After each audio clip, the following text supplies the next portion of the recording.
Horror RPGs, something that's a little bit new to me, not played a ton of, but getting into a little bit recently.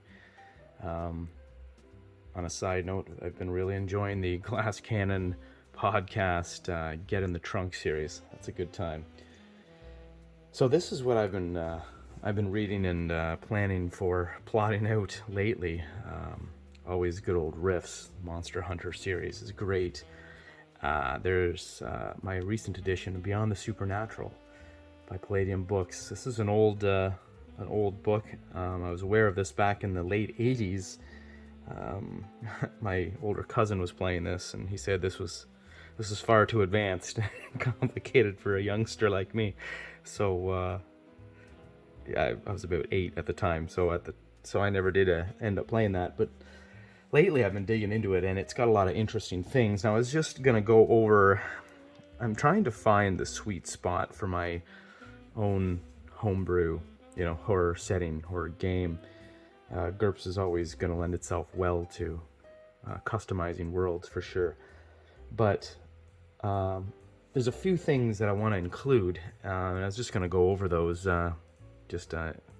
share my conversation with myself here as I plan out my game. So some of the things that I want in my game is sanity damage. I really like how Delta Green does the sanity damage. And the relationships, how relationships deteriorate and things like that, to deal with sanity damage, to help recover your sanity damage.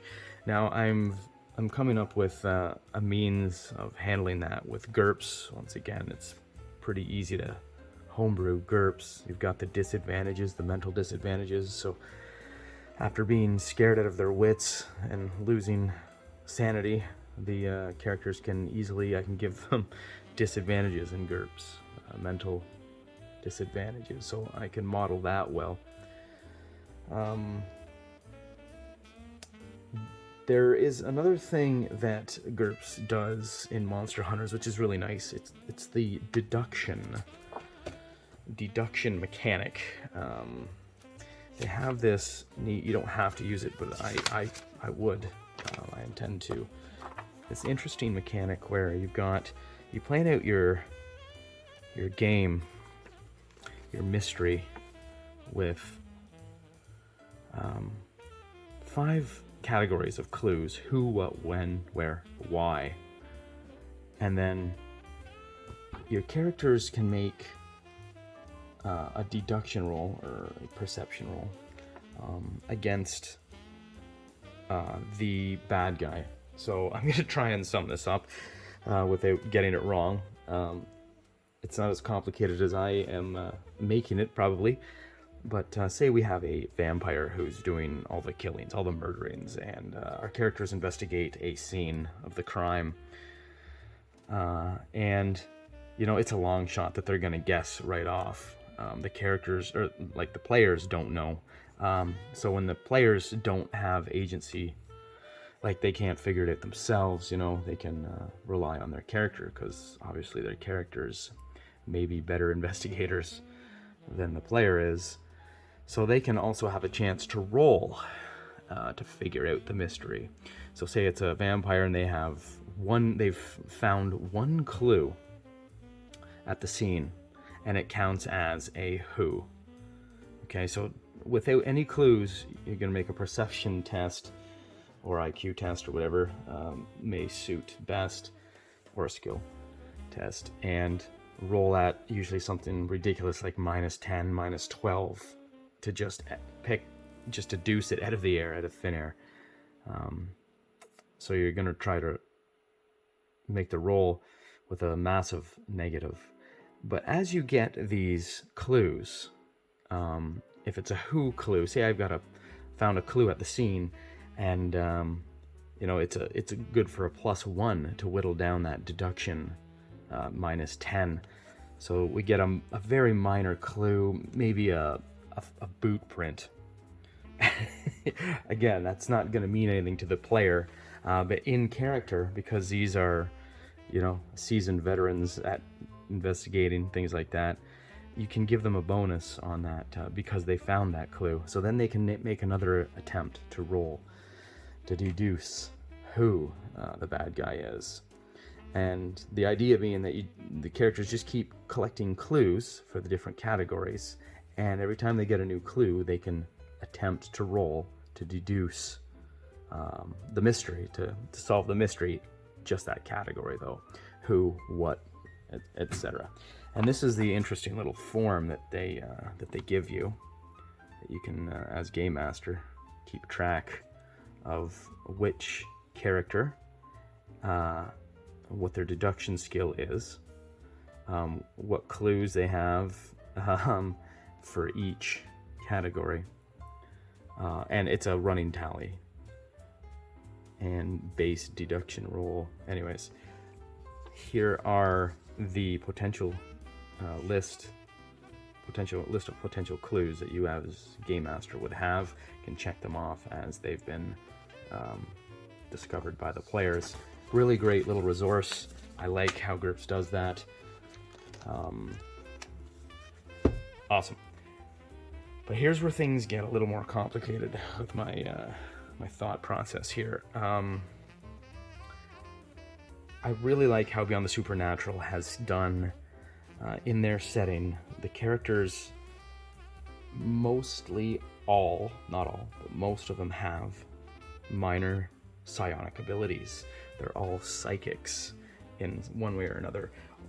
For instance, there's the diviner class or occupation, whatever, where they get, psychic premonitions once in a while, or excuse me, if they see a sign or a clue, it may trigger a premonition, or sometimes they'll have flashbacks or insight. Or there's the psychic sensitive who can sense supernatural beings in the vicinity.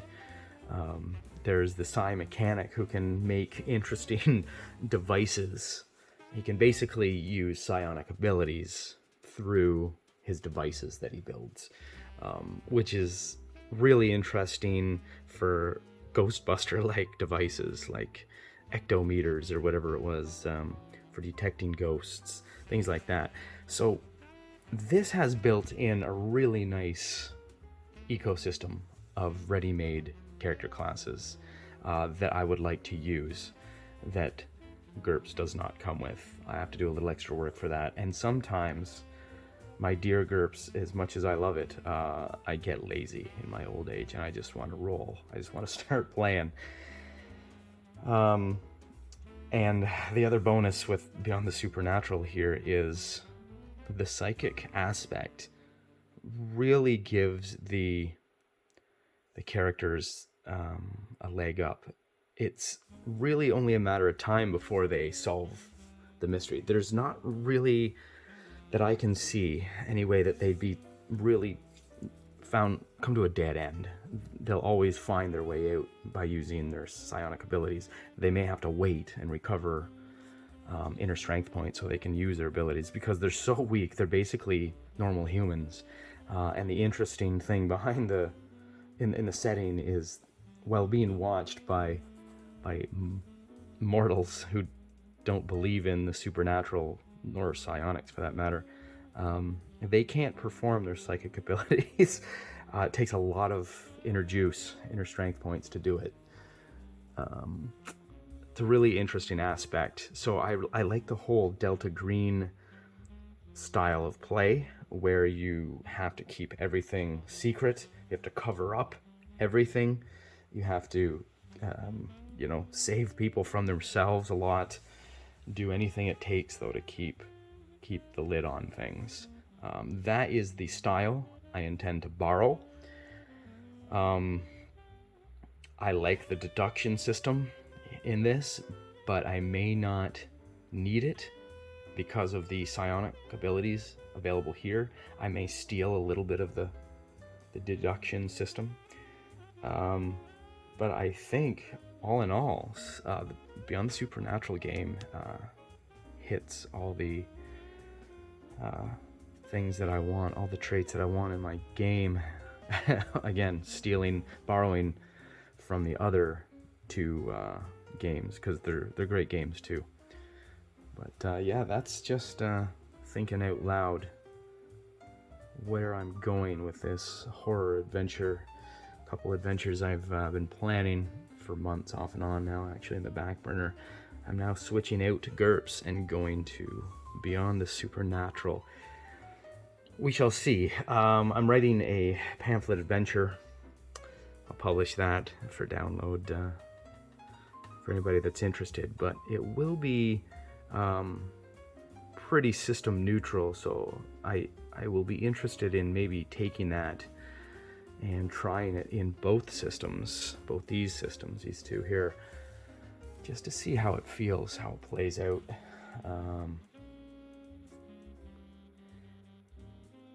However, I did gloss over one thing. Beyond the Supernatural is missing the sanity loss, sanity damage style mechanism. I kind of made a little house rule system for GURPS already. It's pretty basic. Anybody could figure something up pretty quick based on willpower. I was just going to have their willpower attribute erode as they failed fright checks. Beyond the Supernatural has horror factor on all their monsters, so you have to roll fright checks, horror checks. So that's no big deal, but their system is quite simplistic in that if you fail a horror check, you lose your turn. And that's about it, which obviously isn't quite the feel that I'm going for here. I want them to be facing mind-bending, sanity-blasting, frightening situations and monsters here. So I have a simple little mechanism I'm working on here, toying with, that I will be house ruling for my Beyond the Supernatural game. But other than that, I'll be basically playing, mostly as is. I'm dropping I'm going to drop the medium psychic and probably the nega psychic, because he cancels out the psychic abilities of everything around him, including his party mates, which is interesting, but probably not going to be great for a team player. Anyhow, yeah, that's thinking out loud session for this week. Should be interesting. Roll on.